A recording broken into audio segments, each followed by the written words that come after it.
After a long wait, Skirk's drip marketing is finally here. And the question I've had for a very, very long time has finally been answered. I'm sorry, I'm so excited. Please bear with me, but I have a small theory. So, first of all, what question did I want answered? I know that many people were first concerned about Skirk's element, if she will have a new element, and of course that was kind of debunked a long time ago. She's normal cryo character, nothing out of the ordinary in that regard. However, that was actually not the question that I had. My question actually had to do with what would give her her powers. When you go to the character screens of any character that is playable in Genshin Impact, you can see where their powers come from. So they might be coming from a vision, of course, from a gnosis, or from a dragon authority. But I was wondering, would any of that actually make sense with Skirk? I mean, she can't be a vision bearer, right? That will make absolutely no sense whatsoever, at least not for me. But then, what would she be? I mean, a gnosis? That's impossible. And then the only thing that is left is Dragon Authority? We have met Skirk for only a brief period of time, obviously, and everything that we know of her, we know basically through Child.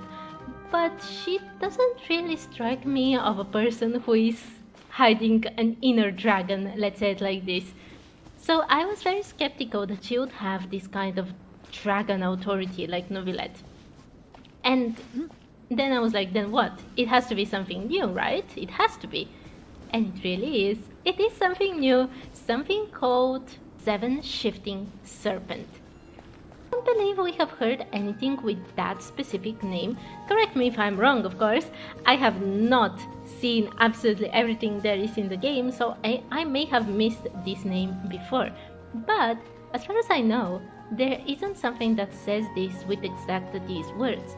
However, 7, obviously the 7 elements of the Vat, and serpent, well, that is basically a snake. But if you have been reading on mythologies, you also know that dragons are also called serpents all the time.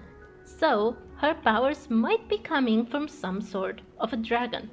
Is that just with this kind of reasoning, I wasn't sure that this would actually mean anything. I mean, yes, as I said, serpents could be dragons, but that is not enough evidence for anything, right?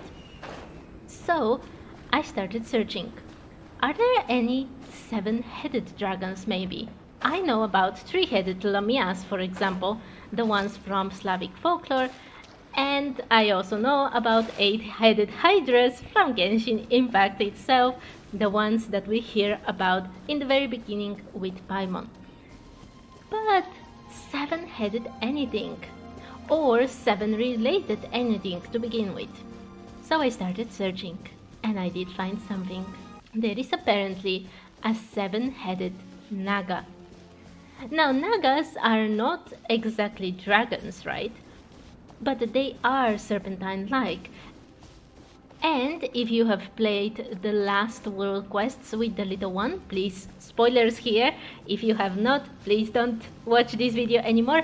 But if you have played it, you have seen that the images that we were left from the dragons of the past weren't exactly the full-blown scary dragons that you can expect, but rather more human-like, or even more Naga-like.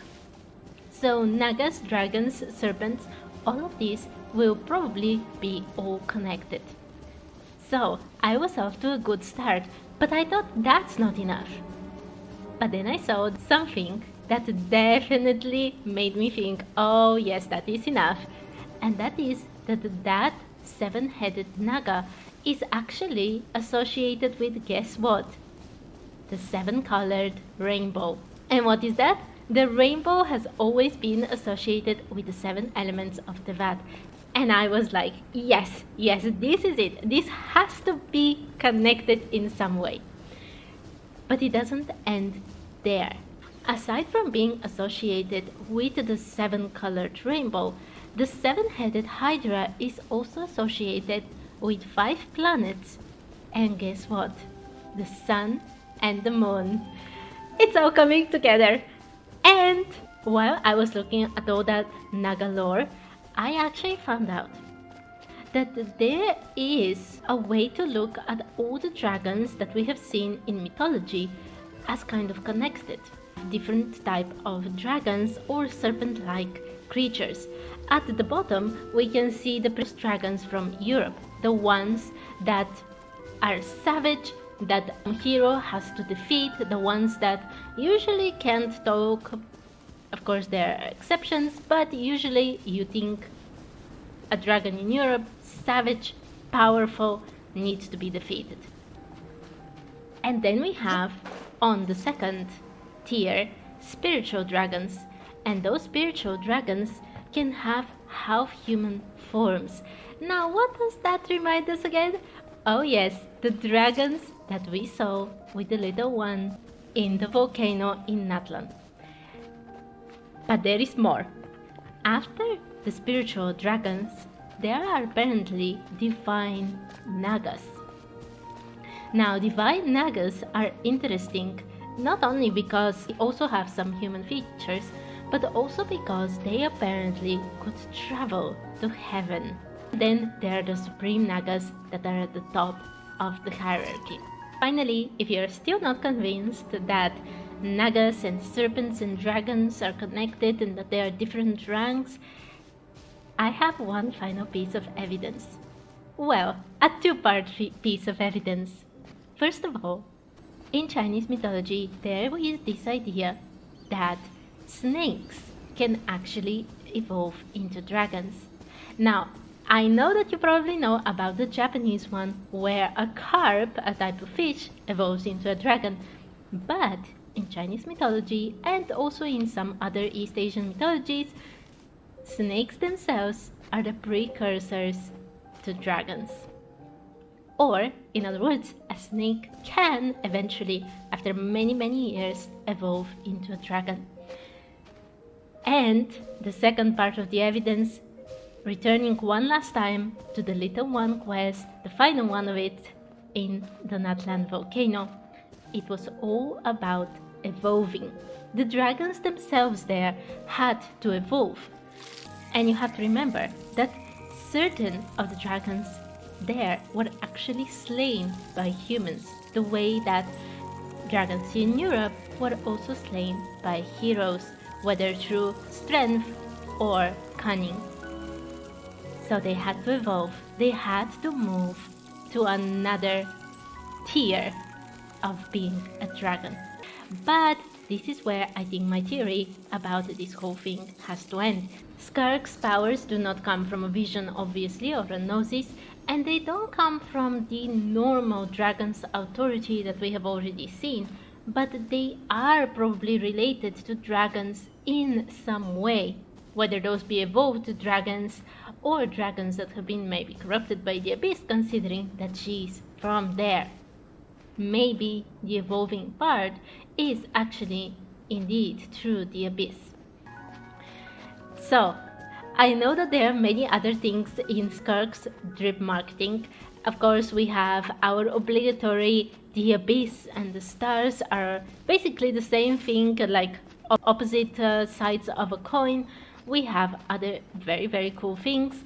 A quote from the Faust Certology, many different things that we can talk about. But I think this is enough for one video. So, what do you think? For me, it does make sense that Skirk's powers are not only related to the abyss, but also in a way to the dragons. But what do you think? Do you think that this is a bit of a tangent, that there wouldn't be any connection to any dragons whatsoever?